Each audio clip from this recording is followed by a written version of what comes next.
Hello everyone, कैसे हो आप सभी। आई होप कि आपकी तैयारी अच्छी चल रही है। अब जैसे कि 20-22 दिन और बचे एग्जाम को लेके, तो मैंने अपने टेलीग्राम ग्रुप में आप सभी से डिस्कशन किया था कि मैं पीवाईक्यूज बेस्ड एक वीडियो बनाना चाहता हूं जिसमें सारे इंपॉर्टेंट पीवाईक्यूज डिस्कशन करूं और फिर उन टॉपिक्स को भी थोड़ा बहुत एक्सप्लेन करूं। तो कई दिनों से उस पर काम चल रहा था, ऑलमोस्ट 1 महीने हो गए थे और कुछ सब्जेक्ट्स रेडी भी हो गए हैं, बट मुझे लगता है सारे सब्जेक्ट्स को रेडी करने में अभी टाइम लगेगा। तो मैंने जो 4-5 बड़े सब्जेक्ट्स तैयार किए थे उसमें से 3 सब्जेक्ट्स जो कि एनाटॉमी, पैथोलॉजी और फिजियोलॉजी, ये 3 सब्जेक्ट्स का पीवाईक्यूज का एक्सप्लेनेशन आज मैं अपलोड कर रहा हूँ। और आई होप कि मैं बाकी सब्जेक्ट्स के वीडियोस भी जल्दी लेके आऊँ। मेडिसिन पे मेरा काम चल रहा है, सर्जरी पे भी मेरा काम चल रहा है, तो तब तक के लिए आप ये तीनों सब्जेक्ट्स जरूर तैयार करें। आई होप कि दिसंबर के अंदर ही मैं सारे सब्जेक्ट्स का वीडियो भी रेडी कर सकूँ, ताकि आपको भी थोड़ा बहुत टाइम रहे एग्जाम के पहले तक वो सारे देखने का। तो ज़्यादा टाइम वेस्ट ना करते हुए लेट्स गेट स्टार्टेड, शुरू करते हैं फिर। तो सबसे पहला क्वेश्चन जो मैं लेके आया हूँ वो है हमारा कार्टिलेज के बारे में। क्वेश्चन जो पूछा गया था वो था what is the type of collagen seen in cartilage, है ना। तो आपसे कार्टिलेज के बारे में पूछा गया था कि इसमें कौन से टाइप का कोलेजन पाया जाता है ना। तो सबसे सिंपल वे जो है, जो मैंने याद किया था, कार्टिलेज की जगह मैंने कार्टुलेज याद किया था। कार्टुलेज मतलब type two two, cartilage type two. और जो टेंडॉन और बोन है ना, टेंड ऑन ऑन और बोन वन, है ना, तो ये वन था, टाइप वन था। टाइप टू है उसमें कार्टिलेज आ गया। ऐसे याद किया था। बाकी ये सारी लिस्ट लगी हुई है, आप इसमें से जो जो इंपॉर्टेंट समझे याद कर लें। जो सबसे ज्यादा दो इंपॉर्टेंट थे वो मैंने बता दिया। अगला क्वेश्चन जो हमारा था वो था कि क्लियंस dehiscence is seen between. क्लियंस dehiscence जो होता है वो कौन सी दो लेयर्स के बीच में मिलता है। आपको पता है कि उसमें क्रिकोफेरिंजियस, थायरोफेरिंजियस, पैलेटोफेरिंजियस और सेल्पिंगोफेरिंजियस, ये चार मेनली होते हैं। तो इसमें से किसके बीच में क्लियंस डेhiscence बनता है ना, जिसमें जेंकर्स डाइवर्टिकुलम भी होता है जो सर्जरी में आप पढ़ते हैं। तो क्लियंस डेhiscence जो होता है वो मेनली थायरोफेरिंजियस और क्रिकोफेरिंजियस के बीच में बनता है ना। ये दो लेयर हैं सी टी, है ना, क्रिकोफेरिंजियस और थायरोफेरिंजियस। और जो क्लियंस डेhiscence है इसको फेरिंजियल डिंपल भी बोलते हैं। और यही वो स्ट्रक्चर है, यही वो जगह है, मतलब जो थोड़ी सी लूज हो जाती है ना तो जेंकर्स डाइवर्टिकुलम बन जाता है ना। फिर इसको कैसे ऑपरेट किया जाता है, क्या डाइवर्टिकुलोपेक्सी की जाती है, वो हम सर्जरी में पढ़ेंगे। जाती है ना, वो जो बाहर निकल जाता है जिसमें फूड वगैरह इकट्ठा हो जाता है, फिर हेलिटोसिस वगैरह हो जाता है, रिगर्जिटेशन हो जाता है, ये सारा कुछ सर्जरी का पार्ट है। बट आप एक आइडिया ले सकते हो तो अच्छी बात है ना। तो ये हमारा हो गया जेंकस डाइवर्टिकुलम, क्लियंस डेhiscence हो गया, और क्रिकोफेरिंजियस, सीटी याद कर लो, क्रिकोफेरिंजियस और थायरोफेरिंजियस, इन दो स्ट्रक्चर्स के बीच में क्लियंस डेhiscence बनता है। आपको एक ब्रेन की इमेज दे देगा और फिर कोई भी कोरोनल सेक्शन दे देगा या सेजाइटल सेक्शन दे देगा और पूछ लेगा कि ये मतलब जो लेबलिंग की गई है ये कौन सा गलत है और कौन सा सही है, कुछ भी पूछ लेगा, है ना। लास्ट एग्जाम में पूछा गया था इंटरनल कैप्सूल, है ना, ये इमेज है, इंटरनल कैप्सूल पूछा गया था। ये इमेज हर बार पूछी ही जाती है, हर बार सीएनएस से एक ये वाली इमेज आती ही आती है। ये करके नहीं गए तो समझो आपने एनाटॉमी नहीं पढ़ा है, क्योंकि जो हर बार आता है वो नहीं पढ़े तो फिर क्या पढ़ा। आपको बेसल गैंग्लिया की इमेज दी हुई थी और फिर उसके बाद में पूछा गया था कि जो लेबलिंग की गई है इसमें से कौन सा सही है कौन सा गलत है, ठीक है, ये कौन कौन सी लोकेशंस हैं। तो उसमें आपको बताना था और वो था इंटरनल कैप्सूल, पुटामेन है, इंटरनल कैप्सूल है, ग्लोबस पैलिडस है, कौन सा स्ट्रक्चर है वो आपको बताना था। एक क्वेश्चन एनाटॉमी का ऐसा है जो कि आपसे ईएनटी में भी पूछा जा सकता है, और वो है कि कौन सी पेयर्ड कार्टिलेजेस होती हैं, कौन सी अनपेयर्ड होती हैं। तो मैंने जो याद किया था उसमें पेयर्ड वाली जो थी वो एसीसी सीमेंट ऐसा निमोनिक बनाया था। ए से एरिटोनाइट, सी से कॉर्निकुलेट और एक और सी से क्यूनिफॉर्म, है ना। और जो दूसरा वाला था वो था टीसीई, है ना, ये अनपेयर्ड थी। टी से थायरॉइड और सी से क्रिक्वाइड और ई से एपिग्लॉटिस। तो ये मेरा निमोनिक था, आप चाहो तो ऐसे याद कर सकते हो। तीन पेयर्ड होती, तीन अनपेयर्ड होती हैं। Question was like this, all of the following are paired cartilages except, ये सारी पेयर्ड हैं और कौन सी नहीं है ना। तो फिर उसमें दिया हुआ था आपका एक, चार ऑप्शन में एक थायराइड भी दिया हुआ था और थायराइड अनपेयर्ड होती है, इसलिए आपका जो आंसर था वो था थायराइड। और ये याद रखना बहुत जरूरी है, हर बार पूछ ही लेते हैं almost. Then there was a question about muscles of tongue. तो उसमें एक ऐसी इमेज दी हुई होगी और फिर कोई सी भी एक मसल पूछ लेगा कि ये कौन सी है। तो ये वाली जो इस इमेज में जो पूछा गया था वो जीनियोग्लॉसस पूछा गया था, ये जो मार्क्ड है, और जीनियोग्लॉसस थी। और मैंने ऐसे याद किया था, एक्चुअली ये मसल जो होती है वो टंग के प्रोट्रूजन में हेल्प करती है। और मैंने ऐसे याद किया था जीनियोग्लॉसस, जी है ना, 2 जी थे। मैंने याद किया था गौतम गंभीर, क्योंकि बहुत लोगों को प्रॉब्लम होती है कि इंटरव्यू में गौतम गंभीर बहुत बोलता है, तो वो टंग के प्रोट्रूजन में हेल्प करती है ना, जीभ को बाहर निकलने में हेल्प करती है, तो इसलिए वो गौतम गंभीर की टंग हो गई। ऐसे याद किया था। फिर उसके बाद में एक क्वेश्चन में आपको एक हिस्टोलॉजिकल सेक्शन का इमेज दिया हुआ था, जो कि थायराइड ग्लैंड का हिस्टोलॉजिकल सेक्शन था, और उसमें पूछा गया था वो स्पेसिफिक इस जगह पे ये कौन सी सेल्स हैं और इनसे क्या सीक्रेट होता है ना। तो अगर आप पहचान पा रहे हैं तो पहचानिए, मैं आंसर बता रहा हूँ। जो सेल्स हैं ये हैं आपकी पैरा फॉलिकुलर सेल्स, जिनको सी सेल्स भी बोलते हैं, और ये क्या सीक्रेट करती हैं? हाँ, कैल्सिटोनिन सीक्रेट करती हैं, ठीक है। तो थायराइड ग्लैंड की ये इमेज है, और इसको भी आप याद कर लेना, पूछा जा सकता है।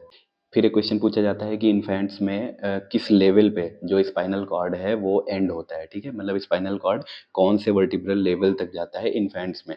तो जो अडल्ट हैं उनमें दूसरा होता है और इन्फेंट्स में दूसरा होता है। तो इन्फेंट्स में जो होता है वो L3 तक होता है, ठीक है, इन्फेंट्स में L3 तक होता है, ऐसा याद कर लो। और अडल्ट में L1 तक रहता है, ठीक है, अडल्ट में L1 तक रहता है, इन्फेंट्स में L3 तक जाता है। और ये पूरा एज वाइज लिस्ट लगी हुई है, ये स्क्रीनशॉट ले लेना, याद कर लेना। अब आपको एक इमेज दे देगा ऐसी, और पूछेगा कि ये जो लेबल्ड है ना कौन सी स्ट्रक्चर है, ठीक है। तो अगर आपको स्ट्रक्चर पता है तो अच्छी बात है। एपिग्लॉटिस आपने पढ़ा होगा ईएनटी में कि ये कौन सी स्ट्रक्चर है। हाँ, ये लीफ, मैंगो लीफ, याद है मैंगो लीफ, अगर आपने राजीव धवन सर से पढ़ा है, डॉक्टर राजीव धवन सर ने अच्छे से बताया था, मैंगो लीफ लाइक स्ट्रक्चर जो होती है वो कौन सी होती है, एपिग्लॉटिस होती है। तो इसमें आपका जो दिया हुआ था सी से जो मार्क्ड था और पूछा हुआ था कि ये कौन सी स्ट्रक्चर है, तो ये क्या है, एपिग्लॉटिस।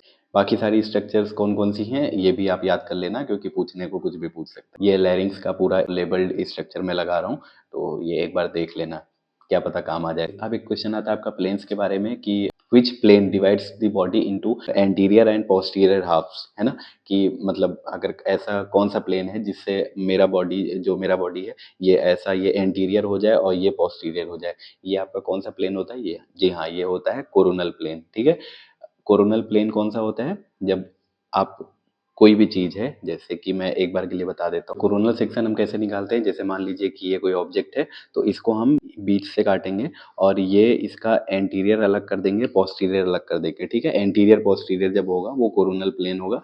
और फिर उसके बाद में अगर आपको ट्रांसवर्स प्लेन पूछा गया है, तो ट्रांसवर्सली हम किसी चीज को कैसे डिवाइड करते हैं? ये चीज है ऐसे खड़ी खड़ी है, और इसको हम बीच से काट देंगे, ठीक है। जैसे कोई ह्यूमन बॉडी है, अगर ट्रांसवर्स बोला, अभी तक कोरोनल की बात कर रहे थे, है ना, तो जैसे ये था, यहाँ से ऐसे बीच से मुझे काटा गया, तो मेरा पिछला जो हिस्सा है वो पूरा पीछे रह गया और आगे का जो है ये पूरा आगे रह गया। तो ये कौन सा हो गया? कोरोनल। और ट्रांसवर्स की बात करें तो ट्रांसवर्स में ये पूरा ह्यूमन बॉडी है ना, तो इसको अगर बीच से काट दिया जाए, जो अम्बिलिकल रीजन होता है ना, वहां से काट दिया जाए, ऊपर का आधा और नीचे का आधा। आप सभी ने फाइनल डेस्टिनेशन देखी होगी, उसमें देखा होगा तार से, उसी में केबल से जो सब लोग कट जाते हैं ना बीच से पूरा, वो होता है ट्रांसवर्स प्लेन। जैसे ये कोई ऑब्जेक्ट है, ये कोई ह्यूमन बॉडी है, इसको बीच से ऐसे काटा जाए, आधा ऊपर आधा नीचे, ये ट्रांसवर्स प्लेन हो गया। फिर अगर बात करें मीडियन की, तो मीडियन हम ऐसे काटते हैं, बीच में ऐसा खड़ा खड़ा, ये राइट ये लेफ्ट, ऐसे काटते हैं, ठीक है। मीडियन में क्या होता है, एक राइट एक लेफ्ट बीच से काट दिया जाता है, राइट और लेफ्ट में डिवाइड कर दिया जाता है आधा आधा, ठीक है। तो ये हो गया आपका कौन सा? मीडियन। और जब खड़ा खड़ा ऐसे बीच से काटा जाए ऊपर और नीचे को, तो ये हो गया ट्रांसवर्स। और जब ऐसे इसको डिवाइड किया जाए इंटीरियर पोस्टीरियर, तो ये हो गया कोरोनल प्लेन, ठीक है। ये याद कर लेना, ये भी पूछा जा सकता है, ये इमेज लगी हुई है, इससे भी आप समझ सकते हैं। फिर आपको ट्रैकिया का एक क्रॉस सेक्शन दिया हुआ होगा और पूछ लेगा कि ये वाली जो स्ट्रक्चर है जो एरो मार्क्ड है, वो कौन सी स्ट्रक्चर है? ट्रैकेलिस मसल है या ट्रैकेलिस कार्टिलेज है या पेरिकॉन्ड्रियम है, सबम्यूकोसल ग्लैंड है, तो इनमें से पूछ लेगा। तो ये जो मार्क्ड है स्ट्रक्चर, ये कौन सी है? ये ट्रैकेलिस मसल है, ठीक है। ये पूरी इमेज है, इसमें एक एक चीज मार्क्ड है, आप देख लो कौन सी स्ट्रक्चर कौन सी है, ठीक है। फिर उसके बाद में एक बहुत इंपॉर्टेंट इमेज है, उसमें जब भी हम ऑस्कल्टेट करते हैं किसी भी पेशेंट को, तो कौन सा एवोर्टिक वॉल्व है, कौन सा पल्मोनरी वॉल्व है, कौन सा ट्राइकस्पिड है, कौन सा मिट्रल है, ठीक है। वो सारा कुछ कौन सी लोकेशन पे होता है, ठीक है, 1 2 3 4 कौन सा कहाँ पे है, तो उसकी एक इमेज दे देगा आपको, पूरे इस एरिया की रिब्स की इमेज दे देगा। और फिर उसके बाद में पूछ लेगा कि ये जो नंबर 3 है ये कौन सा है, मिट्रल वॉल्व यहाँ पे है या पल्मोनरी है या एवोर्टिक है, कौन सा है, ठीक है। तो ये इमेज आपको दी गई थी और पूछा गया था, तो आप बताइए कि करेक्ट सीक्वेंस कौन सा होगा 1 2 3 4 के अकॉर्डिंग। आप वीडियो पॉज करके सोच सकते हो, फिर मैं आंसर बताता हूँ। हाँ जी, तो सबसे पहले आपकी यहाँ पे कौन सी आती है? एवोर्टिक आती है। हो सकता है वीडियो में उल्टा चल रहा हो तो ये उल्टा दिख रहा हो, बट आप अपने हिसाब से देख लेना। समझ लेना जिधर से मैं बैठा हूँ। अरे वो जानते ही हो आप कैसे, जैसे रिपोर्ट्स हम देखते हैं एक्सरे वगैरह और वो सब। तो ये एवोर्टिक हो गया और फिर पल्मोनरी वॉल्व आता है, फिर उसके बाद में ट्राइकस्पिड। और मैं कॉमन चीज़ें बता देता हूँ, जो एवोर्टिक और पल्मोनरी वॉल्व है वो सेकंड इंटरकॉस्टल स्पेस में आता है, जो ट्राइकस्पिड है वो फोर्थ में आता है, और जो मिट्रल वॉल्व है वो फिफ्थ इंटरकॉस्टल स्पेस में आता है, ठीक है। और उसके बाद एग्जैक्ट लोकेशन क्या होती है वो पूरा ये शीट लगा हुआ है, आप इसका स्क्रीनशॉट ले लो, अगर पता है तो फिर कोई दिक्कत नहीं। फिर उसके बाद में ये इमेज आपको 1000 बार पूछी गई है, मतलब 1000 एग्जाम तो नहीं हुए होंगे। ये इमेज आपको ऑलमोस्ट हर बार आती है, इस बार भी आई थी, पिछली बार भी आई थी। पोस्टीरियर टिबियल आर्टरी है ये, मतलब अगर ये गलत करके आ रहे हो ना तो अपने सर पे जितने थप्पड़ मारना होगा मार लेना। पोस्टीरियर टिबियल आर्टरी, ये सेम इमेज दी जाती है हर बार, और पूछा जाता है कि ये हम कौन सा नब्ज टटोल रहे हैं, शुद्ध हिंदी में अगर बोला जाए तो ये पोस्टीरियर टिबियल आर्टरी है, ठीक है। ये डायरेक्ट याद कर लो, डायरेक्ट इमेज दी जाती है, इसमें कोई आपको इधर उधर नहीं किया जाता है। फिर उसके बाद में आपको ये इमेज दी जाएगी, बच्चे का सर नहीं होगा और पूछेगा कि ये कौन, मतलब क्या डायग्नोसिस है। तो ये क्या है, ये एनेंसिफेली है, जब बच्चे का हेड नहीं हो, ठीक है। मतलब अगर ये क्रेनियम उसका गायब है ना अगर, तो फिर वो क्या है, एनेंसिफेली है। और 25th डे को वो पोस्टीरियर न्यूरोपोर के बंद नहीं होने से एनेंसिफेली होती है। और अगर 28th डे को न्यूरोपोर बंद नहीं होता है तो फिर क्रेनियोरेकिसकाइसिस होता है। ये पूरी एक इमेज है, इसमें spina bifida, open spina bifida, craniorachischisis और एनेंसिफेली सारा कुछ दिया हुआ है, ये इमेजेस देख लेना। बाकी इसको डिटेल में हम सर्जरी में डिस्कशन कर लेंगे। आपको एक फुट इमेज दी जाएगी और उसमें पूछेगा ये बोन कौन सी है, जो मार्क्ड इसमें स्ट्रक्चर है ना, ये कौन सी बोन है। हाँ, आप जल्दी से सोच लो, ये है आपकी नेविकुलर बोन, डायरेक्ट बोन पूछ लेगा, ठीक है। बहुत सारी डिफॉर्मिटीज भी होती हैं, उसके बारे में भी बात कर सकते हैं, बट उसका इतना डिटेल में जाने का टाइम नहीं है। तो अभी आप बोन याद कर लीजिए, मोस्ट प्रोबेबली वो नेविकुलर ही पूछता है। फिर दोस्तों आपको एक हिस्टोपैथोलॉजिकल इमेज दी जाएगी और पूछा जाएगा ये एग्जैक्ट लोकेशन पे ये कौन सी सेल्स है या ग्लैंड्स हैं, आप इमेज में देख के बताएं। आपने सोच लिया तो अच्छी बात है, वरना मैं बताता हूँ, ये आपकी ब्रूनर्स ग्लैंड है, ठीक है। और बाकी इमेज में कौन सी लोकेशन पे क्या क्या है वो सारा कुछ मैं यहाँ पे इमेज लगा रहा हूँ, इसमें आप अच्छे से देख सकते हैं। इमेज में सबसे ऊपर क्रिप्स ऑफ लिवरकुन है, उसके बाद में आपकी म्यूकोसल लेयर है, सब म्यूकोसल लेयर है जिसमें कि ब्रूनर्स ग्लैंड भी हैं, और फिर उसके बाद में आपका मस्कुलरिस एक्सटर्ना भी है। फिर आपसे एक क्वेश्चन पूछता है, at what time during intra uterine life talus ossification centre appears, है ना। तो टेलस ओसिफिकेशन सेंटर जो अपीयर होता है वो 6 मंथ्स के टाइम पे होता है। टेलस ओसिफिकेशन सेंटर जो अपीयर होता है वो 6 मंथ के टाइम पे होता है। इंट्रा यूटेराइन ड्यूरेशन में जो जो ओसिफिकेशन सेंटर सब अपीयर होते हैं उस सब का ये छोटा सा चार्ट लगा हुआ है, तो ये देख लेना, इसमें से कोई भी पूछ सकता है आपसे। फिर एक वर्टिब्रल लेवल वाला क्वेश्चन एक बार फिर से पूछा गया था। क्वेश्चन था, what is the vertebral level of the plane between the highest points of the iliac crest, ठीक है। तो इसका आंसर आपका होगा L4 L5। बट जो लास्ट आपका जनवरी 2024 का एग्जाम हुआ था उसमें पूछा गया था कि आपका एकदम मिड अम्बिलिकल रीजन दिया गया था और पूछा गया था ये कौन सी प्लेन है, वो L2 L3 थी, ठीक है। तो आपसे वर्टिब्रल प्लेन का इमेज देके कोई भी प्लेन पूछ सकता है और आपको वो बताना रहता है L1 L2 L3 L4 L5 कौन सा है। तो ये एक इमेज लगी हुई है, ये आप एक बार याद कर लेना अच्छे से। फिर एक ये इमेज देखिए, ये दिया हुआ है और पूछ रहा है कि ये कौन सा रप्चर है या फ्रैक्चर है या कौन सी डिफॉर्मिटी है, ठीक है। फिर आपके जो ऑप्शन है वो क्या है, रप्चर ऑफ ट्राइसेप टेंडन और सुप्राकॉन्डाइलर फ्रैक्चर, और third option shaft of humerus fracture और रप्चर ऑफ बाइसेप्स टेंडन। तो मेन डिफॉर्मिटी कहाँ पे हो रही है, बाइसेप्स की जगह पे हो रही है, तो ऑप्शन आपका क्या हो सकता है, रप्चर ऑफ बाइसेप्स टेंडन, ठीक है। ये आपका करेक्ट आंसर है।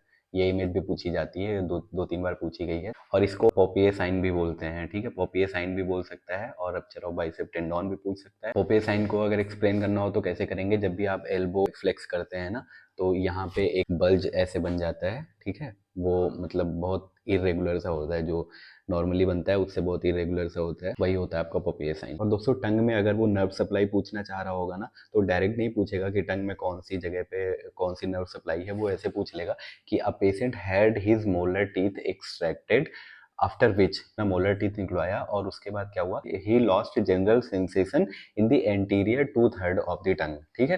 टंग के एंटीरियर 2/3 में जनरल सेंसेशन उसका खत्म हो गया, ठीक है। अब वो पूछ रहा है कि which of the following nerve is responsible, तो कौन सी नर्व होती है जो जनरल सेंसेशन के लिए रिस्पॉन्सिबल होती है एंटीरियर 2/3 ऑफ द टंग में, तो वो कौन सी होती है, लिंगुअल नर्व होती है। लिंगुअल नर्व जो होती है वो एंटीरियर 2/3 ऑफ द टंग के जनरल सेंसेशन के लिए रिस्पॉन्सिबल होती है, टेस्ट सेंसेशन के लिए कॉर्डा टिम्पेनी जिम्मेदार होती है, ठीक है। और जो पोस्टीरियर 1/3 होती है ना उसके लिए ग्लॉसोफेरिंजियल नर्व, जनरल के लिए भी और टेस्ट के लिए, दोनों सेंसेशन के लिए ग्लॉसोफेरिंजियल जो कि 9th नर्व भी होती है ये जिम्मेदार होती है पोस्टीरियर 1/3 में, ठीक है। फिर एक इमेज देखिए और ये इमेज देख के पूछता है कि ये कौन सा मैन्यूवर है, तो ये आपने सर्जरी में भी पढ़ा होगा, ये आपका है प्रिंगल्स मैन्यूवर। इसमें ये मैन्यूवर में करते क्या है, क्यों करते हैं, ये पूरा यहाँ पे लिखा हुआ है और ये इमेज भी है। इन केस अगर आपको इमेज को लेके कोई डाउट हो तो आप इमेज से क्लियर कर सकते हैं, और इधर पूरा मैन्यूवर के बारे में लिखा हुआ है, क्यों करते हैं और कैसे करते हैं, ठीक है। ईसोफेगस के बारे में क्वेश्चन पूछता है कि which of the following layers is absent in oesophagus, ठीक है। ईसोफेगस में कौन सी लेयर एब्सेंट होती है, तो ईसोफेगस में सेरोसल लेयर नहीं होती है, ठीक है। आपको सारी चारों लेयर दे दी जाएंगी और पूछेगा कौन सी एब्सेंट है, तो कौन सी है, सेरोसा जो होती है लेयर, वो ईसोफेगस में नहीं होती। ये पूछा गया है और पूछा जा सकता है कभी भी, ये बोलना नहीं। फिर आपको एक क्वेश्चन दिया जाता है लोअर लिम्ब की नर्व्स के बारे में। Female patient presents with complaints of pain over the anterolateral aspect of thighs after normal vaginal delivery, ठीक है। तो कौन सी नर्व उसके लिए रिस्पॉन्सिबल होती है। दोस्तों ये जो सिचुएशन होती है ना, ये जो लेटरल क्यूटेनियस नर्व के कंप्रेशन के बाद होती है, ये जो नर्व होती है ये कंप्रेस हो जाती है। The given clinical scenario of pain over the anterolateral aspect of the thigh is suggestive of meralgia paresthetica, ठीक है। जब ये लेटरल क्यूटेनियस नर्व कंप्रेस हो जाती है तो ये कौन सी सिचुएशन होती है, मिरैल्जिया प्रोस्थेटिका, ठीक है। और यही नर्व क्यों कंप्रेस होती है, because it arises from the posterior division of ventral rami of L2 and L3 and supplies the skin of anterior and lateral skin of thighs up to the knees. दोस्त अब ये image देखो और बताओ ये कौन सी इमेज है, ठीक है। तो ये हाँ कौन सी है, ये रिस्ट ड्रॉप है, और रिस्ट ड्रॉप के लिए कौन सी नर्व रिस्पॉन्सिबल होती है, रेडियल नर्व, ठीक है। तो अब हम बात कर लेते हैं कुछ ऐसी नर्व इंजरीज की जो हमारे फोरआर्म में होती हैं और उनके लिए कौन सी नर्व रिस्पॉन्सिबल होती है उसकी भी बात कर लेते हैं। अगर क्वेश्चन में आपको दिया हुआ है कि पार्शियल क्लॉ हैंड, ठीक है, पार्शियल अगर क्लॉ हैंड है थोड़ा सा, तो उसके लिए जिम्मेदार होती है अल्नर नर्व, ठीक है। और फिर अगर आपको दिया हुआ है कंप्लीट क्लॉ हैंड, जो क्लॉ हैंड तो पता ही है ना, पड़ा होगा, तो कंप्लीट क्लॉ हैंड अगर है तो उसके लिए अल्नर भी जिम्मेदार होगी, मीडियन नर्व भी रिस्पॉन्सिबल होगी, ठीक है।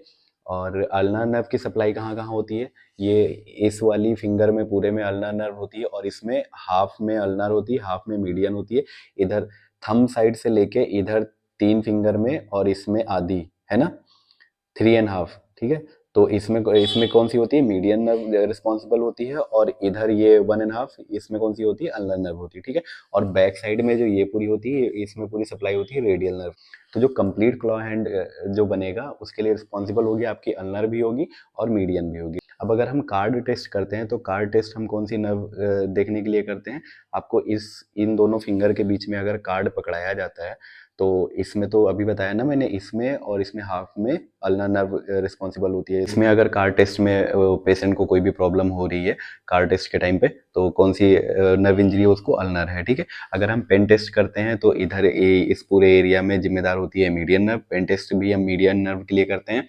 और अगर पॉइंटिंग इंडेक्स पूछा गया है तो भी मीडियन नर्व, अगर एप थंब डिफॉर्मिटी पूछा गया है तो भी मीडियन नर्व। अगर आपको पालसी दिया हुआ है, 2 पालसी होती है, क्रच पालसी और सैटरडे नाइट पालसी, अगर ये दोनों दी हुई है तो इसके लिए कौन सी नर्व रिस्पॉन्सिबल है, रेडियल नर्व, ठीक है। वो सैटरडे नाइट पालसी जो ये पूरा ड्रॉ हो जाता है तो ये इसके लिए कौन सी होती है, रेडियल नर्व जिम्मेदार होती है। तो ये पूरी शीट लगी हुई है, आप स्क्रीनशॉट ले लो, या अगर आपने लिख रखा है तो अच्छी बात है, याद कर लेना, कोई भी पूछा जा सकता है। और फिर उसके बाद में ये इमेज देखिए, ये इमेज आपको बहुत जानी पहचानी लग रही होगी, अगर आपने PYQ सॉल्व किए अच्छे से तो आपने कई बार ये क्वेश्चन देखा होगा, और ये तो मतलब करके जाना ही जाना है। इसमें ये 3 स्ट्रक्चर्स होती हैं, ठीक है। ये आपका है क्या, ये एनाटॉमिकल स्नब बॉक्स है, आप अच्छे से जानते हैं। ये जो हम ऐसे करते हैं तो हमारा यहाँ पे स्नब बॉक्स बनता है, हाँ, स्नोर्टिंग के लिए जो करते हैं, ठीक है। मैंने नहीं किया पर ये इसी के लिए यूज किया जाता है। तो ये एनाटॉमिकल स्नब बॉक्स है, और इसमें ये कौन कौन सी स्ट्रक्चर जो होती हैं वो मिलके बनाती हैं। तीनों स्ट्रक्चर हम डिस्कशन कर लेते हैं, और मैंने जैसे याद किया था वो मैं बता देता हूँ। मैं थोड़ा साइड में हो जाता हूँ, आप ये इमेज देखो ध्यान से, और 1 बाय 1 ये तीनों कैसे याद किया था सीक्वेंस में। जो सबसे पहली है वो आपकी कौन सी है, एबडक्टर पॉलिसिस लॉन्गुस, ठीक है। सबसे पहली वाली कौन सी, एबडक्टर पॉलिसिस लॉन्गुस, ठीक है। तो ऐसे याद किया था, एबडक्टर का ABD ले लिया था, ABD was a policeman for a long time, ठीक है, एबडक्टर पॉलिसिस लॉन्गुस। फिर जो सेकंड वाली कौन सी है वो है एक्सटेंसर पॉलिसिस ब्रेविस, ठीक है। तो वो भी मैंने याद किया था कि his ex was a brave police woman.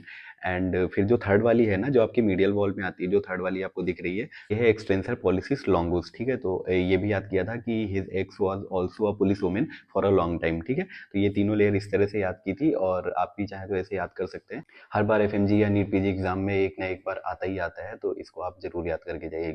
फिर दोस्तों आपको ये इमेज दे देगा और पूछ लेगा कि ये कौन सी स्ट्रक्चर है, या फिर पूछ लेगा इससे अटैच होने वाली मसल कौन सी है, ठीक है। तो ये कौन सी स्ट्रक्चर है, जो इधर बगल में जो बड़ी वाली दिख रही है वो ग्रेटर ट्रोकेंटर है, और जो इसमें स्पेशली मार्क किया गया है वो है लेसर ट्रोकेंटर। और लेसर ट्रोकेंटर से अटैच होने वाली मसल जो होती है वो होती है इलियोसोआस, ठीक है। तो इलियोसोआस मसल इससे अटैच होती है लेसर ट्रोकेंटर से, और ग्रेटर से कौन सी अटैच होती है, ग्लूटियस मीडियस। जो इलियोसोआस मसल होती है ये आपके हिप के फ्लेक्शन में हेल्प करती है, ठीक है। तो ये इमेज जरूर देख के जाएं, इसमें से एक कोई ना कोई ग्रेटर या लेसर के बारे में कुछ ना कुछ जरूर पूछ सकता है। आपको ये फोर आर्म की इमेज देगा और पूछ लेगा कि ये कौन सा टेंडन है जो इसमें मार्क किया गया है, तो ये क्या है, हाँ जी, ये फ्लेक्सर कार्पाई रेडियलिस है, ठीक है। तो ये इमेज देखिए, इसमें जो जो ये दो तीन मेन स्ट्रक्चर हैं ये याद कर लीजिए, ये बहुत बार पूछा गया है, बहुत फ्रीक्वेंटली पूछा जाता है। तो बड़ी वाली मेन है वो फ्लेक्सर कार्पाई रेडियलिस है, और उसके बगल में जो है वो है पामेरिस लॉन्गुस। फिर दोस्तों आपको हार्ट की ये सीटी इमेज दी जाएगी, और फिर पूछा जाएगा कि इसमें कौन सा चैम्बर कौन सा है, ठीक है। क्योंकि आपको इन जनरल एक्सरे में हार्ट का सब कुछ याद रहता है, बट ये सीटी स्कैन है, ठीक है। तो इसमें आपका सब कुछ उल्टा हो जाता है और इजीली याद नहीं रह जाता है। तो कौन सा चैम्बर कहाँ पे अरेंज होता है वो मैं बता देता हूँ। वो एक्चुअल इमेज ये है, जिसमें मैंने जो याद किया था, ऐसे राइट टू लेफ्ट याद किया था रावा, और डाउन टू अप याद किया था लावा, ठीक है। तो नीचे से ऊपर की साइड में जाऊंगा लावा, और राइट से लेफ्ट की साइड में मैं जाऊंगा रावा, ठीक है। ऐसे याद किया था। अगर आपको नहीं याद है तो ऐसे कर सकते हो, वरना कोई बात नहीं, याद है तो बहुत अच्छी बात है, ठीक है। ये पूछा गया था जनवरी 2024 के एग्जाम में पूछा गया था, और फिर पूछा जा सकता है, कोई बड़ी बात नहीं है, ठीक है। फिर दोस्तों आपको ये एक इमेज दी जाएगी, ये कौन सी इमेज है, हाँ आपको बहुत अच्छे से पता होगा अगर आपने ईएनटी अच्छे से पढ़ी है। ये मैलियस, इनकस, स्टेपीज, ये तीनों बोन्स की इमेजेस हैं। और आपसे पूछ लेगा ये जो मार्क्ड एरिया है, जो मार्क्ड स्ट्रक्चर है, एम्ब्रियोलॉजिकल ओरिजिन क्या है। आपसे पूछा गया है मेलियस, और अगर आपको अच्छे से पता है फेरिंजियल आर्चेस के बारे में, तो जो टिम्पैनिक कैविटी होती है, यूस्टेचियन ट्यूब होती है, एक्सटर्नल ऑडिटरी कैनाल होती है, मेलियस और इनकस बोन्स होती हैं, इन सब की ओरिजिन फर्स्ट फेरिंजियल आर्च से होती है। और जो ऑरिकल और आपका ईयर पिन्ना होता है, इसकी ओरिजिन भी फर्स्ट और सेकंड फेरिंजियल आर्च से होती है। तो कौन कौन सी होगी, टिम्पैनिक कैविटी होगी, यूस्टेचियन ट्यूब, मेलियस, इनकस और एक्सटर्नल ऑडिटरी कैनाल, इन सब की ओरिजिन फर्स्ट फेरिंजियल आर्च से होती है। तो जो आपसे जो इमेज में पूछा गया था वो थी मेलियस, तो कौन सी ओरिजिन हो गई, फर्स्ट फेरिंजियल आर्च से, ठीक है। Your answer is going to be the first pharyngeal arch है। मैंने वैसे मोस्टली फर्स्ट फेरिंजियल आर्च वाले सारे बताए हैं, बट ये लिस्ट एक बार देख लेना इन केस अगर कुछ दूसरा पूछा जाता है नेक्स्ट टाइम। तो एक क्वेश्चन में आपको ये सेम इमेज दी गई थी और पूछा गया था कि इस एरिया में ये जो ज्वाइंट है ये कौन सा ज्वाइंट है, आपका फर्स्ट कार्पो मेटाकार्पल ज्वाइंट, और यहाँ पे कौन सा ज्वाइंट होता है, सैडल ज्वाइंट होता है। और इस आसपास के रीजन में ये जो आपका पाम रीजन है, इसमें कौन कौन से ज्वाइंट्स होते हैं, वो पूरा ये चारों का एक लिस्ट लगा हुआ है। इसमें से ये चारों ज्वाइंट्स याद कर लेना कौन सी जगह पे कौन सा होता है, ठीक है। फिर आपको एक क्वेश्चन पूछा जाता है जो सर्जरी का भी माना जा सकता है, एनाटॉमी का भी माना जा सकता है, और स्प्लीन और उसके लिगामेंट्स के बारे में होता है। आपको स्ट्रक्चर दी जाएगी और पूछा जाएगा ये जो लिगामेंट है ये कौन सा है, ठीक है। तो सबसे पहले तो आपको पहचानना होता है कौन सा लिगामेंट है, गैस्ट्रोस्प्लीनिक लिगामेंट है या फ्रेनिकोस्प्लीनिक लिगामेंट है, लिनो रीनल लिगामेंट है, या फिर लेसर ओमेंटम है, ठीक है। इसमें जो मार्क किया हुआ था वो एरिया आप पहले ठीक से देख, जूम करेंगे इमेज को तो आपको पता चलेगा। वो जो गैस्ट्रोस्प्लीनिक लिगामेंट के बारे में पूछ रहा था, ठीक है। वो कुछ भी पूछ सकता है, क्लिनिकल केस बना सकता है कि यहाँ पे इसका ये ऐसे टीयर हो गई या कुछ भी रप्चर हो गया, तो वो कौन सी स्ट्रक्चर है, ठीक है। तो वो गैस्ट्रोस्प्लीनिक लिगामेंट है। उसके साथ साथ में जो जो भी लिगामेंट है आप इस इमेज से याद कर लेना, इसका स्क्रीनशॉट ले लेना। ये सर्जरी में अभी रिसेंटली पूछा भी गया था, ठीक है। फिर आपको एक ऐसी इमेज दी जाएगी, उसमें भी वही किया जाएगा कि ये जो मार्क्ड एरिया है ये कौन सा है, सिलियरी गैंग्लियन है या टेरिकोपैलेटाइन गैंग्लियन है या ओटिक गैंग्लियन है या फिर सब मैंडिबुलर गैंग्लियन है, ठीक है। तो आपको पता है ये तीनों के बीच में ऐसे ब्रिज सा बनता है, वो कौन सा होता है, टेरिकोपैलेटाइन गैंग्लियन होता है। और ये कौन कौन सी स्ट्रक्चर्स के बीच में मिलके बनता है उसकी एक इमेज लगी हुई है, तो ये भी आप देख लेना एक बार। फिर एक एनाटॉमी का एक बहुत फेमस क्वेश्चन जो मैं लेके आया हूँ, वो क्वेश्चन सुनेंगे आप अभी समझ जाएंगे, जुलाई 2024 में आया भी था। तो जो क्वेश्चन है मैं रीड करता हूँ। A patient presents with an inability to shrug his shoulders, ठीक है। शोल्डर्स को वो श्रग नहीं कर पा रहा है after a fall from the stairs, ठीक है। स्टेयर से गिरा था, फिर उसके बाद में शोल्डर्स को श्रग नहीं कर पा रहा है। On examination an injury to the posterior triangle of his neck, ठीक है। नेक के पोस्टीरियर ट्रायंगल पे उसकी इंजरी हुई है, ठीक है। और which of the following structures is most likely to be injured, ठीक है। तो आपको पता है कि ये जो इंजरी हुई है वो किस चीज की हुई है, कौन सी नर्व इंजर्ड हुई है, और ये इसको बोलते क्या है, हाँ वो जो श्रगिंग ऑफ शोल्डर्स ठीक है, वो ड्रॉप शोल्डर्स जो था ना वही है, और इसमें जो नर्व इंजरी होती है वो होती है स्पाइनल एक्सेसरी नर्व की इंजरी, ठीक है। तो आपका जो आंसर होगा वो कौन सा होगा, स्पाइनल एक्सेसरी नर्व। आपको ऑप्शन में दिया रहेगा long thoracic nerve, vagus nerve, spinal accessory nerve और डेल्टॉइड भी दिया रहेगा, डेल्टॉइड मसल भी, but your answer is going to be spinal accessory nerve. और ये एक इमेज लगी हुई है जिसमें आपको ये सारी स्ट्रक्चर्स का पूरा एक ओवरव्यू मिल जाएगा, तो ये इमेज को जरूर देखें ध्यान से। फिर एक क्वेश्चन दिया रहेगा आपको, क्वेश्चन में रिटर्न में भी दे सकता है और ये इमेज भी दे सकता है, और अगर रिटर्न में दिया होगा तो पूछेगा कि एक एक बंदा है वो जा रहा था, ठीक है, और वो आउट स्ट्रेच हैंड पे गिरा, ठीक है, वो गिरा आउट स्ट्रेच हैंड पे गिरा, तो उसकी कौन सी बोन में फ्रैक्चर होगा, ठीक है। तो जब भी कोई आउट स्ट्रेच हैंड पे गिरेगा तो कभी भी ऐसा पूछा जाएगा तो आपको स्केफॉइड फ्रैक्चर ही लगाना है ऑप्शन में, ठीक है, क्योंकि मोस्ट प्रोबेबली यही बोन फ्रैक्चर होती है। और इसमें जो कास्ट लगाया जाता है उसको स्केफॉइड कास्ट भी बोलते हैं, जो आपके बाद में जो प्लास्टर टाइप का जो लगाया जाता है, कास्ट जो लगाया जाता है स्केफॉइड कास्ट भी बोलते हैं, और ग्लास होल्डिंग कास्ट भी बोलते हैं। वो जब लगाया जाता है ना तो ऐसा लगता है कि बंदे ने कप को पकड़ रखा है, तो वो ग्लास होल्डिंग कास्ट भी बोलते हैं उसको। फिर एक क्वेश्चन होता है आपका जॉइंट्स के बारे में कि what structure is present between epiphysis and diaphysis of a long bone, ठीक है। लॉन्ग बोन की एपीफाइसिस और डायाफाइसिस के बीच में कौन सा जॉइंट प्रेजेंट होता है, तो वो क्या होता है, आपको ये चार ऑप्शंस दिए होंगे, सिम्फाइसिस, सिंकॉन्ड्रोसिस, गोम्फोसिस और सिंडेस्मोसिस। तो जो एपीफाइसिस और डायफाइसिस के बीच में जो आपका जॉइंट होगा वो कौन सा होगा, जी हाँ, वो होता है आपका सिंकॉन्ड्रोसिस, ठीक है। ये जुलाई 2024 का क्वेश्चन है, बहुत इंपॉर्टेंट है। इस क्वेश्चन को सॉल्व करने का मतलब है कि जो पूछा जा चुका है वो तो हो सकता है ना है, बट उसके साथ में जो टॉपिक से कुछ और पूछा जा सकता है। तो आप गोम्फोसिस, सिंकॉन्ड्रोसिस, सिंडेस्मोसिस और ये सारा कुछ, सिम्फाइसिस, ये सारा कुछ जरूर पढ़ के जाए। क्वेश्चन आपसे पूछता है कि what is the epithelial lining of the trachea, ठीक है। ट्रैकिया की एपिथेलियल लाइनिंग पूछता है तो वो कौन सी होती है, pseudo stratified ciliated columnar epithelium, बहुत फ्रीक्वेंटली पूछा जाता है तो देखना जरूरी है। फिर एक क्वेश्चन आपसे पूछता है when does the anterior fontanelle close. Anterior fontanelle आपका जो क्लोज होता है वो 18 to 24 मंथ्स के ड्यूरेशन में होता है, बट जो जुलाई 2024 में पूछा गया था ऑप्शंस में आपको 18 to 24 नहीं दिया हुआ था, बट 12 to 24 दिया हुआ था। मतलब और भी दिए हुए थे 6 महीने, 8 महीने, 6 मंथ, 8 मंथ, 9 मंथ, ये सब दिया हुआ था, और एक ऑप्शन था 12 to 24। तो आपके लिए जो इंपॉर्टेंट है वो ये है कि 24 तक जाना ही जाना है, ठीक है। जरूरी नहीं है कि वो 18 महीने से पहले भी कभी हो जाए, 24 तक वो कभी भी हो सकता है, तो आपको 12 to 24 ही लगाना है। और बाकी ये स्कल फोन्टेनल्स की इमेज है, तो आप ये इमेज एक बार ध्यान से देखिए। फिर आपसे दोबारा वही इंटरनल कैप्सूल वाला इमेज पूछा गया था, जो कि मैंने कितनी बार बोला है कि सीएनएस में से ये इमेज तो आपको पूरी रट के जाना है, मतलब हर बार ये इसमें से एक इमेज दिए बिना उनका क्वेश्चन पेपर कंप्लीट ही नहीं होता है, तो ये आपको जरूर देके जाना है, ये क्वेश्चन पक्का आता है इसमें से। फिर दोस्तों एक इमेज है वो है लिवर की, लिवर सेगमेंट्स की, और ये आपको स्ट्रक्चर याद रखना बहुत जरूरी है। लिवर सेगमेंट्स में पूछता है कि ये कौन सा सेगमेंट है, ऐसे पूछ लेता है, तो आपको ये याद रखना है कि जो भी लेफ्ट साइड है ना, वो आपको इतना याद रखना है कि नंबर 1 सेगमेंट जो होता है वो हमारे रडार में नहीं आता है।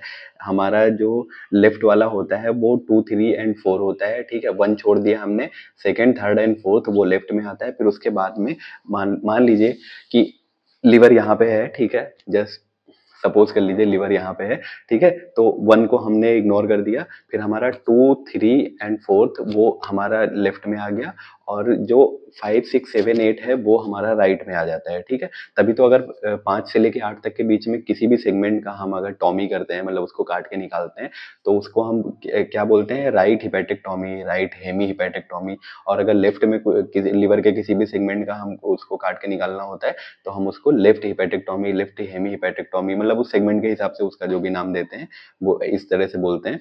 तो ये याद रखना कि लेफ्ट में जो भी होता है ना, तो ऐसा नहीं ऊपर से काउंट करते हैं, नहीं, नीचे से काउंट करते हैं, और ऐसे आते हैं 5, 6, 7, 8, 5, 6, 7, 8, नीचे के दोनों 5, 6 होते हैं और ऊपर के दोनों 7 और 8 ऐसे जाते हैं, ठीक है। तो ये इमेज पूरी लगी हुई है एक एक सेगमेंट की, ये इमेज जरूर देखना, जुलाई 2024 का क्वेश्चन है, पूछा गया था और बहुत ईजी था, पर वही है कि जिन्होंने इमेज नहीं देखी थी उनका गलत हो गया था, क्योंकि थोड़ा सा कंफ्यूजिंग है, बट एक बार अगर आप अच्छे से देख लोगे तो बहुत ईजी हो जाता है। तो दोस्तों इस तरह से हमारी एनाटॉमी कंप्लीट होती है, जो भी इंपॉर्टेंट चीजें थी ज्यादातर इमेज बेस्ड ही मैंने लगाया है, क्योंकि वो मतलब मोस्टली इमेज वाले ही पूछते हैं, बट बहुत सारी थ्योरी वाली चीजें हैं जो मैंने इमेज के माध्यम से ही समझाया है। तो इस तरह से हमारी नेट भी कंप्लीट होती है। हाँ, तो दोस्तों अब हम शुरू करेंगे पैथोलॉजी। सबसे पहला क्वेश्चन मैं डिस्कस करना चाहूँगा जो कि है डाइजॉर्ज सिंड्रोम के बारे में। तो डाइजॉर्ज सिंड्रोम वैसे तो it is associated with multiple deficits, but you can remember it with catch 22 mnemonic, है ना?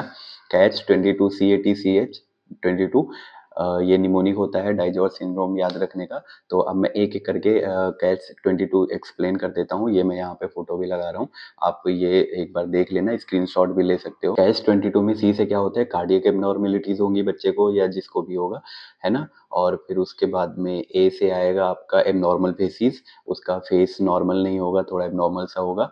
फिर उसके बाद में टी से आएगा थाइमिक एप्लेजिया। अगला सी आएगा वो आपका होगा क्लेफ्ट पैलेट। क्लेफ्ट पैलेट आप जानते हैं अच्छे से, एनाटॉमी में पढ़ा होगा।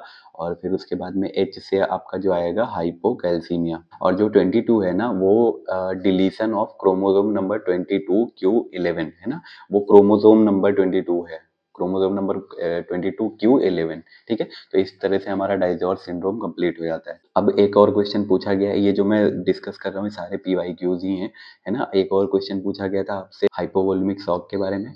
तो हाइपोवोल्मिक शॉक कब होता है, जब हमारा मतलब ब्लड या फिर प्लाज्मा वॉल्यूम बहुत कम हो जाता है, तो हाइपोवोल्मिक शॉक होता है। तो हम 4 शॉक्स जो होते हैं मेन, उनको डिस्कस कर लेते हैं जल्दी से।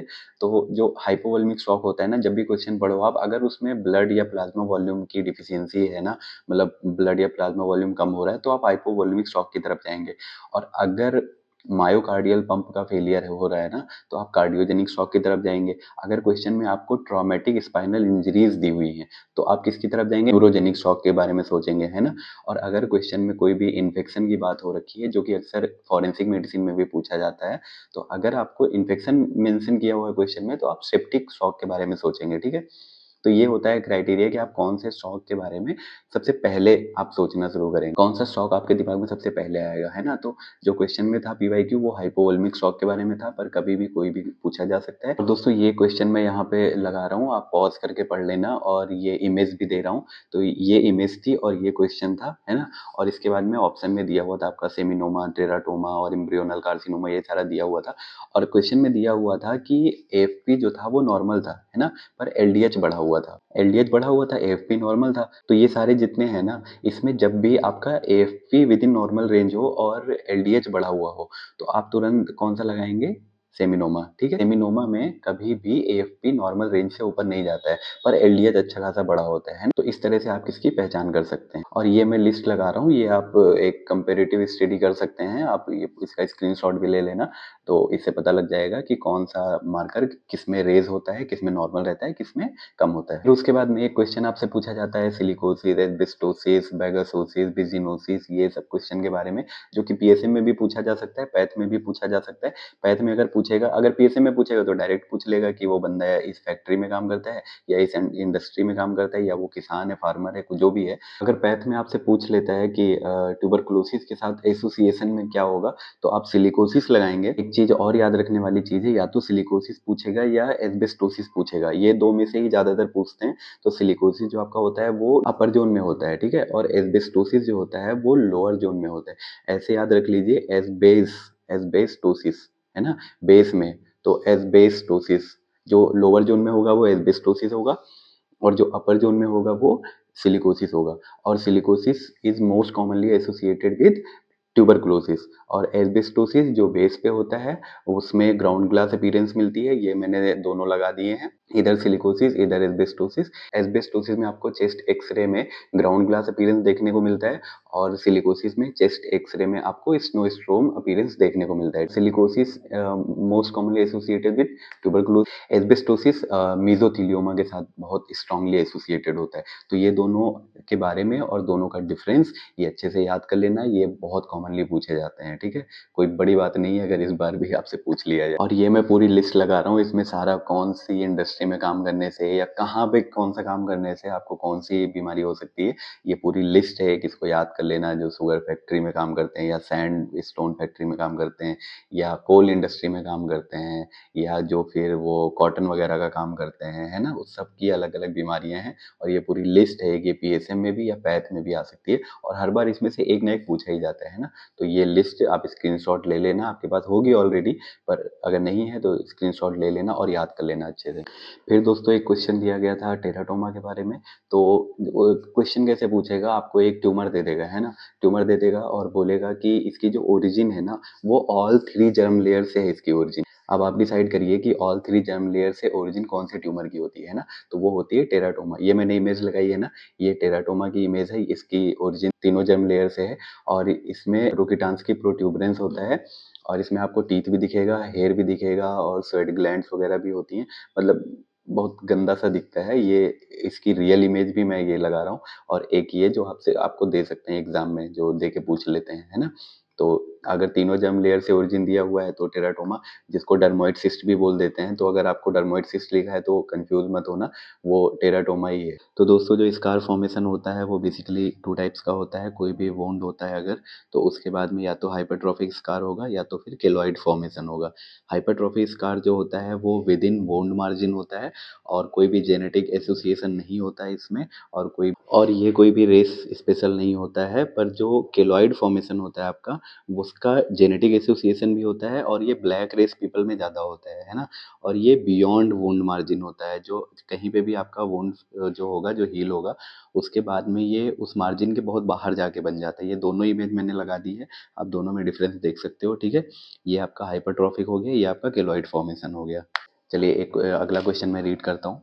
A person was brought to the emergency department with facial swelling, itching, and hypotension following a bee sting. The mentioned clinical features are due to the increase in which immunoglobulin? तो आपको पता है itching और ये उसका जो facial swelling हुआ और जो हाइपोटेंशन हुआ, तो ये सब एक एलर्जी है। कोई भी एलर्जी होती है तो कौन सा इम्यूनोग्लोबुलिन जिम्मेदार होता है, आप जानते हैं अच्छे से, आईजीई, ठीक है। तो ये आईजीई हो गया। इसके अलावा जो भी हैं आईजीएम, आईजीए, आईजीडी, आईजीई, ये सारे आपको पढ़ के जाने। पीवाईटीज पढ़ने का यही मतलब होता है कि अगर इस बार आईजीई पूछा है तो अगली बार आईजीएम के बारे में कुछ पूछ लेगा या फिर आईजीए के बारे में कुछ पूछ लेगा। There was one question about glioblastoma in the WHO grading of astrocytomas. Glioblastoma falls under which grade, है ना। तो इसका आंसर वही था, ग्लियोब्लास्टोमा सबसे वर्स्ट प्रोग्नोसिस होती है, बहुत लॉन्ग टर्म प्रोग्नोसिस होती है और it falls under fourth grade, है ना। तो ये मैंने चारों ग्रेड यहाँ पे लगा दिए हैं, आप स्क्रीनशॉट ले सकते हो, ग्रेड 1, ग्रेड 2, ग्रेड 3, ग्रेड 4, कि कौन सा किस में आता है ना। तो आप इसको भी याद कर लेना। Which among the following is not routinely screened before conducting a blood transfusion, है ना। तो किस चीज़ का स्क्रीनिंग हम करते हैं ब्लड ट्रांसफ्यूजन के पहले और किसका नहीं करते हैं। आपके ऑप्शंस थे hepatitis A, hepatitis B, hepatitis C, HIV-1, HIV-2, है ना। तो ब्लड ट्रांसफ्यूजन के पहले हम हेपेटाइटिस ए इन्फेक्शन का स्क्रीनिंग करना जरूरी नहीं समझते हैं, बाकी सबकी करते हैं। Then there was another question about immunoglobulins and this question was especially about multiple myeloma, but options were based on immunoglobulins. So I'll read the question and then we will decide the answer. The question was, the x-ray of a middle aged man showed multiple lytic lesions, है ना। multiple lytic lesions x-ray में मिलते हैं। Following which a urine examination was done, उसका urine examination किया जाता है। The sample revealed Benz Jones proteins, है ना। सैंपल में क्या मिलता है, बेंस जोन प्रोटीन्स मिलते हैं। Which is the most common immunoglobulin associated with this condition. तो अब आप बताएं कौन सा इम्यूनोग्लोबुलिन एसोसिएटेड हो सकता है। तो आप सबसे पहले देखेंगे कि आपको मल्टीपल लिटिक लीजन्स मिलते हैं और उसके साथ में बेंस जोन्स प्रोटीन भी मिल रही है। Diagnosis is going to be multiple myeloma, है ना। वो मैंने अपनी पिछली इस वीडियो में बताया था आपको कि किस तरह से हम कोई एक दो चीज़ पकड़ के हम ऑप्शन डायग्नोसिस बना लेते हैं या आंसर ढूंढ लेते हैं, है ना।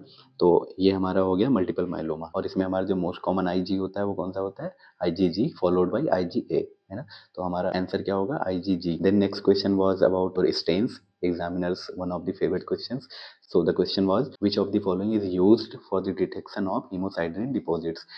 Your options were Mason Fontana, Oil Red O, and सोडान black and purse Prussian blue. आपको पता है आयरन डिटेक्शन के लिए हम कौन सा स्टेन यूज करते हैं, पर्स प्रूसियन ब्लू, है ना।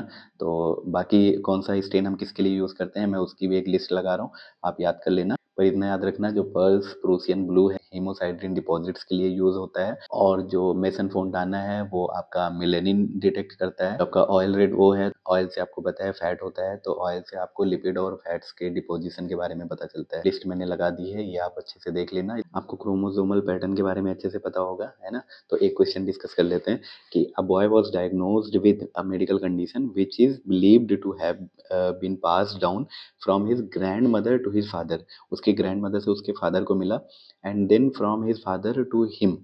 तो ग्रैंड मदर से फादर को गया, देन फादर से उसको पास हुआ। What is the pattern of inheritance seen in this case, है ना। तो आप बताइए कि ग्रैंड मदर उसकी फीमेल थी और पिताजी उसके मेल, फिर पिताजी से उसमें आया है। इसमें ऐसा कुछ नहीं है कि मेल में ही हो रहा है या फीमेल में ही हो रहा है, फीमेल में भी था फिर मेल में भी हुआ। तो ये कौन सा पैटर्न हुआ आपका, ये हुआ आपका ऑटोसोमल डोमिनेंट। ऑटोसोमल डोमिनेंट में क्या होता है कि कोई भी जनरेशन गैप नहीं होता है, मतलब ऐसा नहीं कि इस जनरेशन में हुआ फिर एक दो जनरेशन छोड़ के फिर हो रहा है, या सिर्फ फीमेल में हो रहा है या सिर्फ मेल में हो रहा है। तो ये फीमेल में हुआ फिर मेल में हुआ और कोई भी जनरेशन गैप नहीं है। तो ये आपका हो गया कौन सा, ऑटोसोमल डोमिनेंट, है ना। और ये बाकी सारे मैं लगा रहा हूँ यहाँ पे क्योंकि ये हर बार एक ना एक पूछा जाता है। जुलाई 2024 में पूछा गया था माइटोकॉन्ड्रियल इनहेरिटेंस, है ना। तो हर बार एक ना एक पूछा ही जाता है ऑलमोस्ट, ये आपको पढ़ना ही पढ़ना है अच्छे से। Now let's talk about grafts and this is a very important topic. Every time they ask one question about sometimes graft rejections and sometimes types of grafts. So let's first discuss about types of grafts. सबसे पहला जो होता है वो होता है autographed, फिर isograft, फिर एलोग्राफ्ट, और फिर चौथा जो होता है वो होता है जीनोग्राफ्ट। तो जो ऑटोग्राफ्ट होता है it is transferred between same individual, है ना।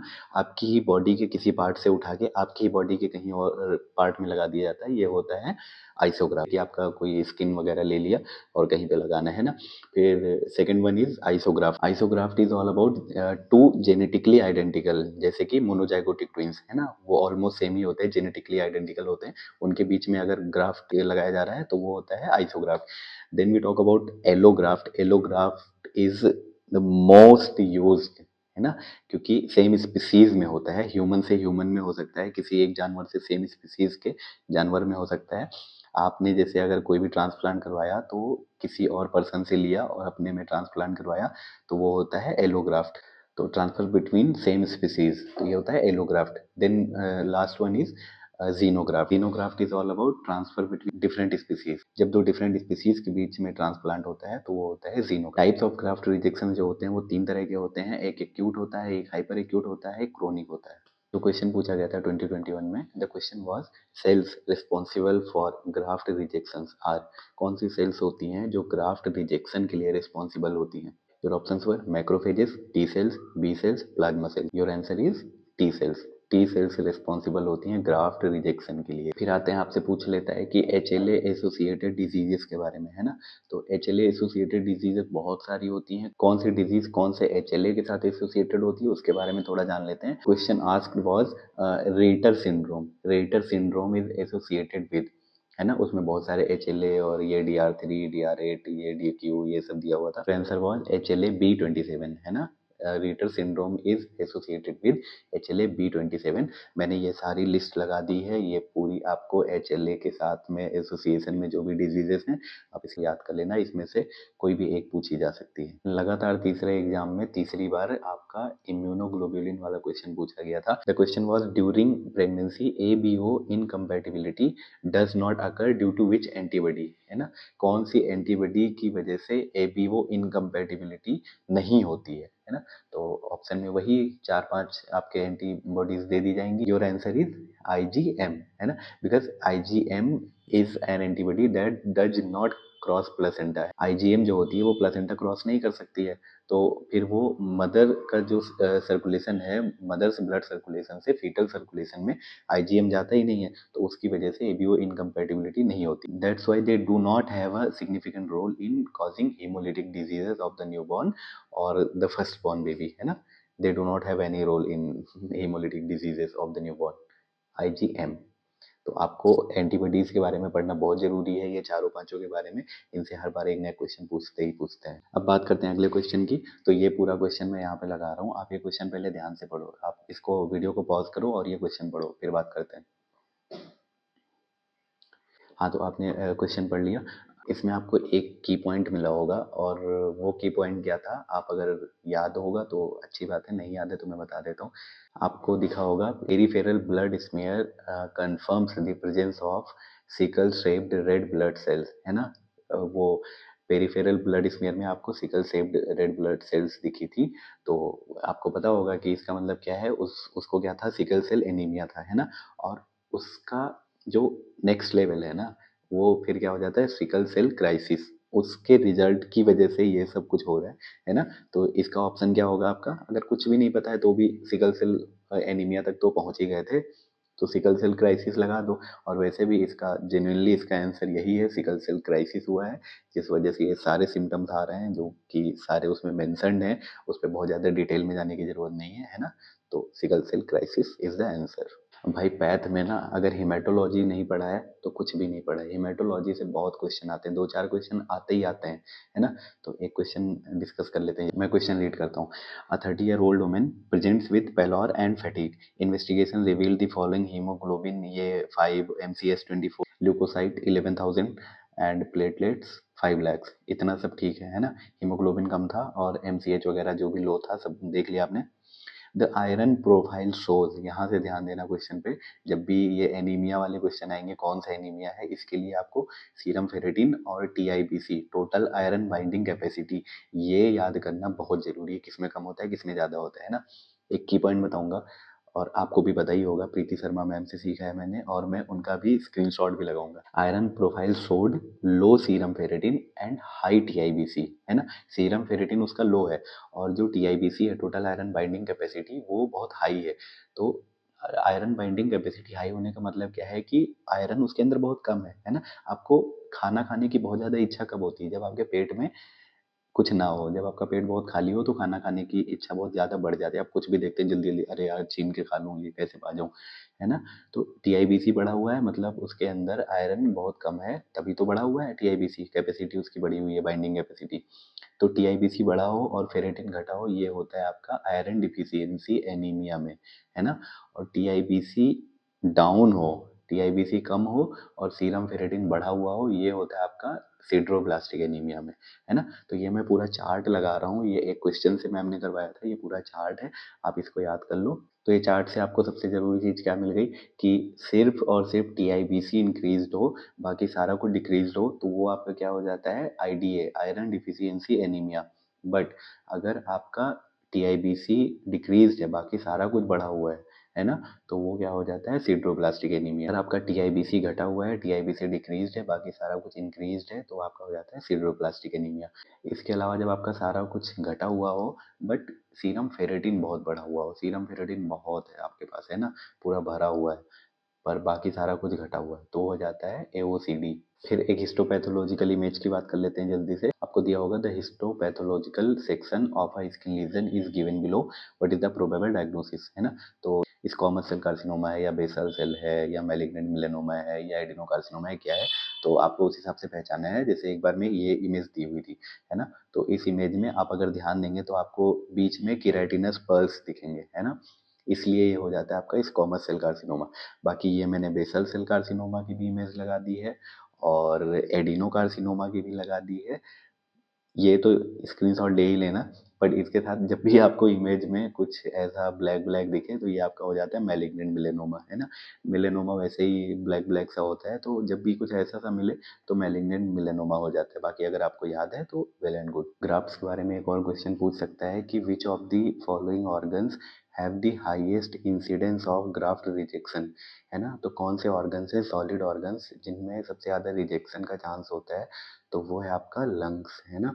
हार्ट, इंटेस्टाइन, किडनी ये सब दिया होगा, ये सब नहीं है, लंग्स होते हैं जिसमें सबसे ज़्यादा ग्राफ्ट रिजेक्शन के चांसेस होते हैं, ठीक है। अब इमेजेस देख देख के बोर हो गए होंगे, अब हम फिजियो की तरफ बढ़ते हैं। शुरू कर रहे हैं फिजियोलॉजी, और फिजियोलॉजी में मेरा हमेशा से इंटरेस्ट थोड़ा सा कम रहा है, तो फिजियोलॉजी के कुछ ऐसे क्वेश्चन ही मैं लेके आया हूँ जो मुझे अच्छे लगते हैं और जो पूछे भी जाते हैं फ्रीक्वेंटली, और बहुत ज़्यादा डिटेल में मैं नहीं गया हूँ, बट जो कॉमन क्वेश्चन है उनके बारे में हम थोड़ा बहुत देख लेंगे अभी।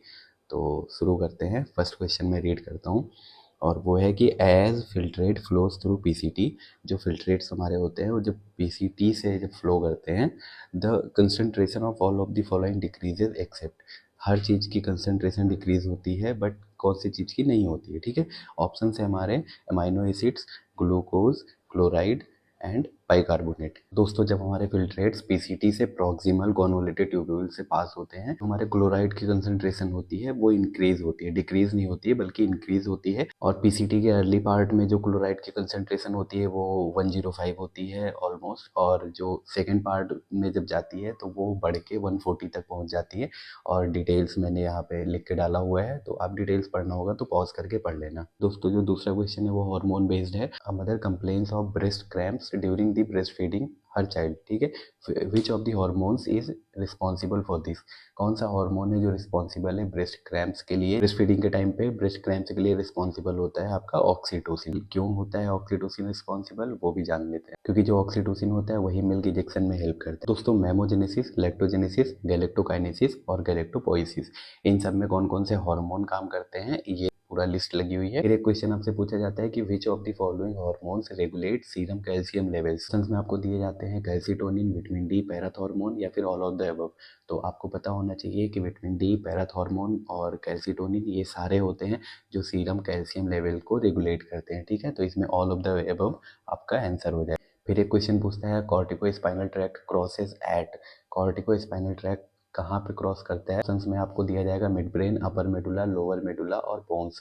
तो आपको पता होना चाहिए cortico spinal tract crosses at lower medulla. ये एक इमेज है जो इंडिकेट कर रही है कि कॉर्टिको स्पाइनल ट्रैक्ट कहाँ पे क्रॉस कर रहा है, ठीक है। तो इमेज आप एक बार ध्यान से देख लीजिए। और दोस्तों ऑक्सीटोसिन फिजियोलॉजी में भी और ओबीजी में भी बहुत इंपॉर्टेंट हार्मोन है, और ऑक्सीटोसिन का क्वेश्चन 2 से 3 बार पूछा जा चुका है, एक बार फिर से आया था ब्रेस्ट फीडिंग के टाइम पे। A mother complains of cramps in her breast और which of the hormones is responsible for that. तो इसमें भी वही सेम आंसर ऑक्सीटोसिन। ऑक्सीटोसिन जो होता है वो बर्थ के टाइम पे, डिलीवरी के टाइम पे यूट्राइन कॉन्ट्रैक्शन भी करवाता है। मिल्क इंजेक्शन के टाइम पे भी ऑक्सीटोसिन हेल्प करता है, मायो एपिथेलियल कॉन्ट्रैक्शन करवाता है तो मिल्क इजेक्ट होता है, ठीक है। मिल्क इजेक्शन में भी ऑक्सीटोसिन ही हेल्प करता है। फिर दोस्तों एक क्वेश्चन आता है कि following complete ileal resection and partial jejunal resections, which of the following condition is suppose to have, patient को जो हो सकता है। ऑप्शन में आपको दिया जाएगा कि vitamin B12 deficiency, folic acid deficiency और गैस्ट्रिक अल्सर और कॉन्स्टिपेशन, ठीक है।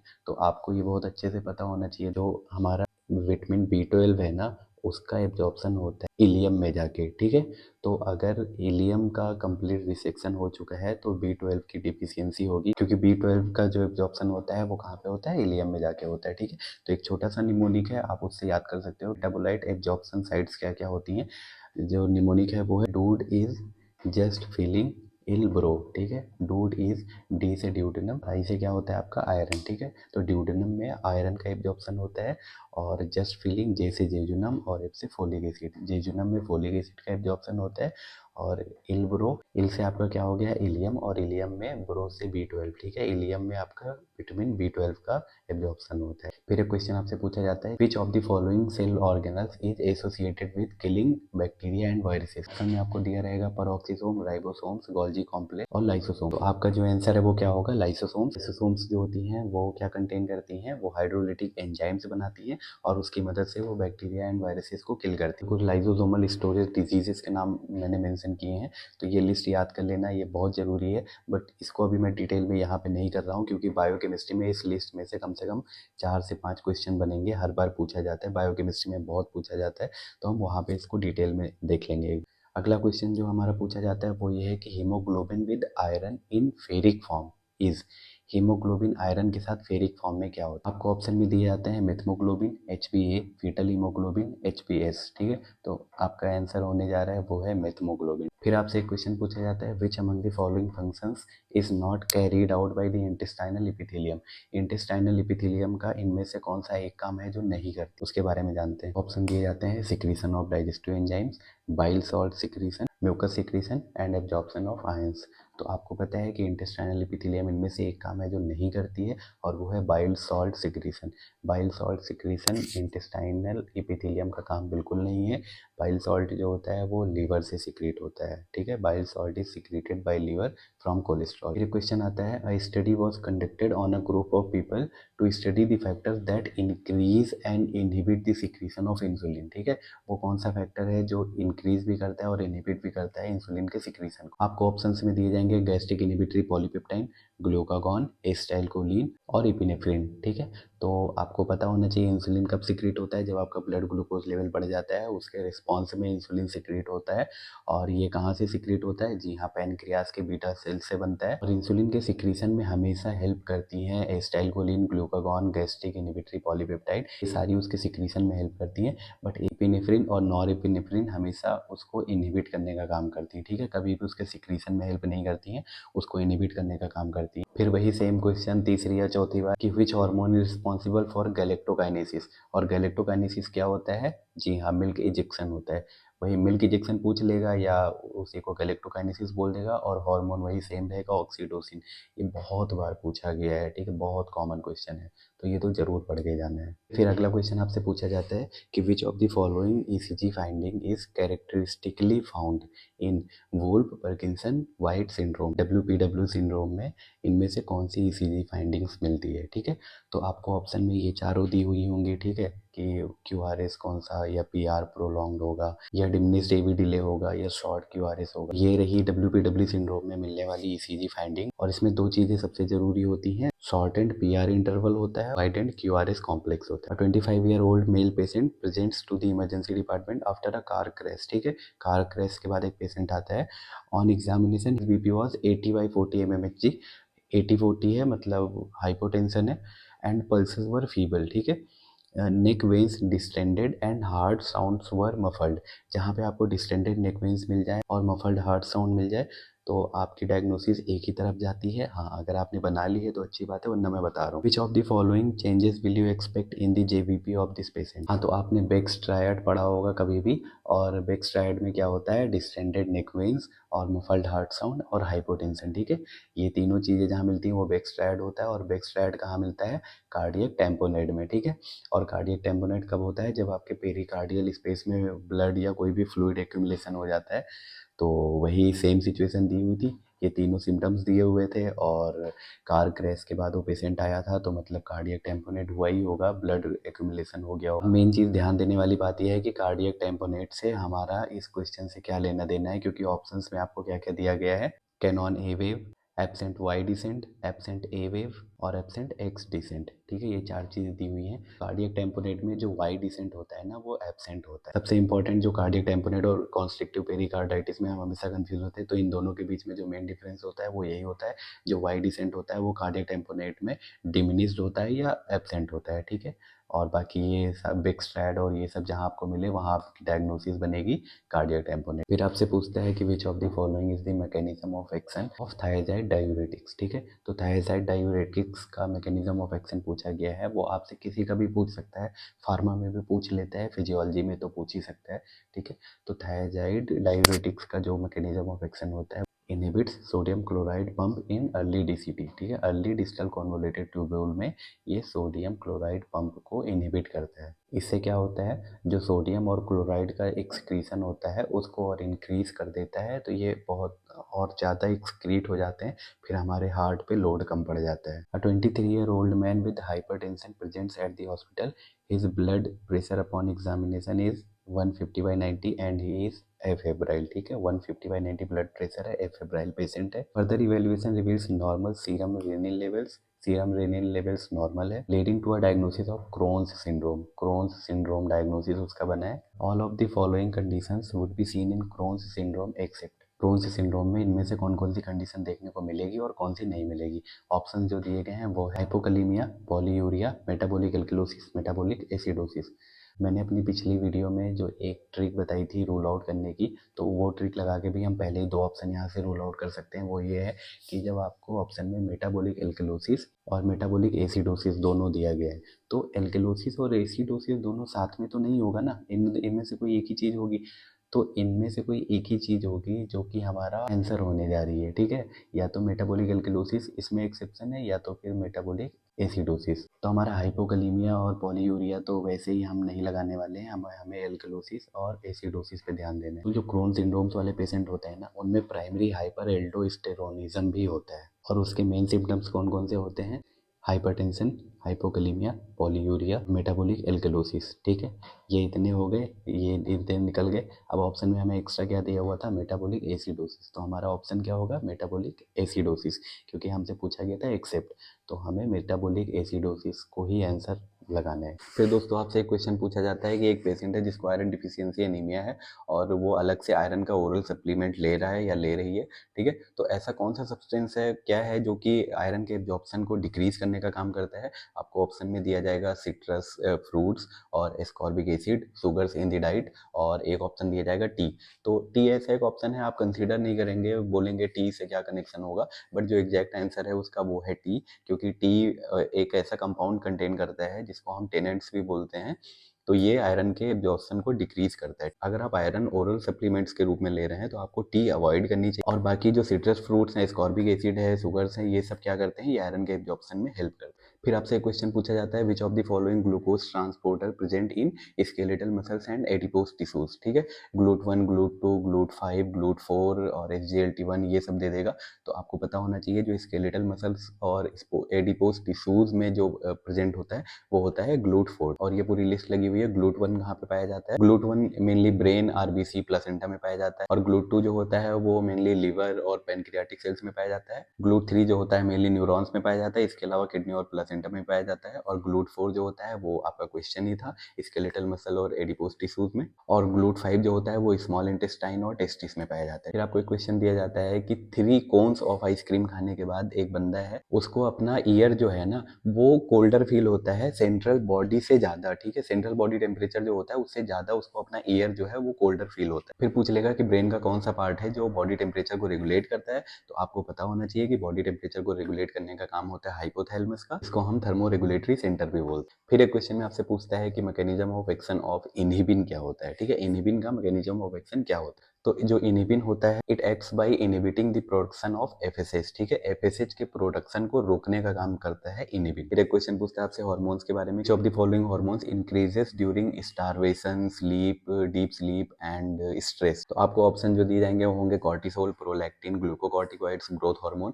तो आपको पता होना चाहिए कि जो ग्रोथ हार्मोन होता है वो स्टारवेशन, डीप स्लीप और स्ट्रेस के टाइम पे ग्रोथ हार्मोन बहुत सारा रिलीज होता है। और ये कुछ ऐसी स्टिमुलाइज हैं जो कि ग्रोथ हार्मोन के सिक्रीशन को बढ़ाती हैं। तो ये पूरी एक छोटी सी लिस्ट है, ये आप एक बार देख लें। फिर एक क्वेश्चन पूछता है, calcium binds to which of the following proteins during smooth muscle contraction, ठीक है। स्मूथ मसल कॉन्ट्रैक्शन के टाइम पे कैल्शियम किस प्रोटीन को बाइंड करता है? ऑप्शंस में आपको दिए जाएंगे कैल्मोड्यूलिन, एक्टिन, मायोसिन, ट्रोपोनिन। तो आपका ऑप्शन जो होगा, जो आपका करेक्ट आंसर है वो है कैल्मोड्यूलिन। स्मूथ मसल कॉन्ट्रैक्शन के टाइम पे कैल्शियम बाइंड करता है कौन से प्रोटीन पे? कैल्मोड्यूलिन। फिर दोस्तों आपसे किडनी सेगमेंट्स के बारे में क्वेश्चन पूछता है, ये फिजियो का फाइनल क्वेश्चन है, फिर उसके बाद में हम मेडिसिन स्टार्ट करेंगे। 23-year-old chronic alcoholic male patient presents to the hospital with a history of abdominal pain, dehydration, lethargy and weakness, ठीक है। फिर वही वन लाइनर लास्ट में वन लाइनर कर देता है कि which of the following kidney segments is responsible for maximum water reabsorption, ठीक है। कि किडनी का कौन सा पार्ट होता है जिसमें मैक्सिमम वाटर का रीअब्जॉर्प्शन होता है? जी हाँ, पीसीटी, प्रोक्सिमल कॉन्वोल्यूटेड ट्यूब्यूल, ठीक है। जो 67% ऑफ वाटर तक को रीअब्जॉर्ब करता है और इसके साथ में वो बहुत सारे ऑर्गेनिक एंड इनऑर्गेनिक सब्सटेंसेस को भी एब्जॉर्ब करता है, जैसे कि chloride, bicarbonate, phosphate, lactate, glucose and amino acid, ये सबको वाटर के साथ पीसीटी रीअब्जॉर्ब करता है। तो इसके साथ हमारी फिजियो खत्म होती है और अब हम स्टार्ट करने जा रहे हैं मेडिसिन।